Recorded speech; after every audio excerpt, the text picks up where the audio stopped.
ঘোষিত হয়ে গেল ৯৭তম অস্কার। বিশ্বের সবচেয়ে বড় ও মর্যাদাপূর্ণ এই একাডেমিক পুরস্কারের আয়োজন অনুষ্ঠিত হয়েছে ডলবি থিয়েটার লস অ্যাঞ্জেলেসে। কমেডিয়ান কানান ও ব্রায়ানের উপস্থাপনায় একাডেমি অ্যাওয়ার্ডসের শুরুতেই নাচে গানে জেমস বন্ডকে শ্রদ্ধা জানানো হয়। ডোজা ক্যাট, লিসা ওরে গানে গানে জেমস বন্ডকে শ্রদ্ধা জানান। গানের সঙ্গে ছিল এ সময়ের আলোচিত অভিনেত্রী মার্গারেট কোয়ালির নাচ। এবছর সেরা সিনেমার পুরস্কার বাগিয়ে নিয়েছে শন বেকার পরিচালিত সিনেমা আনোরা। সেরা চলচ্চিত্রের পাশাপাশি সেরা পরিচালক, অভিনেত্রী, মৌলিক চিত্রনাট্য এবং সম্পাদনা বিভাগে অস্কার জিতেছে সিনেমাটি। এই সিনেমাই সেরা অভিনেত্রীর অস্কার জিতেছেন মাইকি ম্যাডিসন।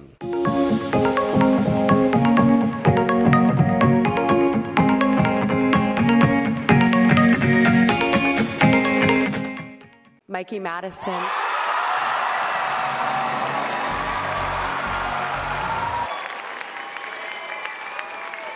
এবার সেরা অভিনেতার পুরস্কার জিতেছেন অ্যাড্রিয়ান বডি। দ্য ব্রুটালিস্ট সিনেমায় অভিনয়ের জন্য এই পুরস্কার পান তিনি। এ নিয়ে দ্বিতীয়বার অস্কার উঠল ব্রডির হাতে। এর আগে চলতি বছর একই সিনেমার জন্য গোল্ডেন গ্লোবে সেরা অভিনেতাও হয়েছিলেন তিনি।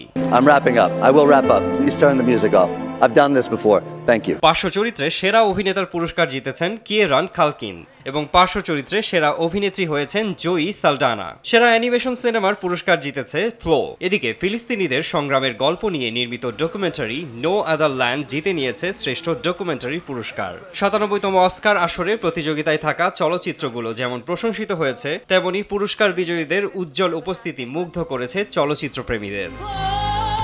মারজান ইভান, RTV।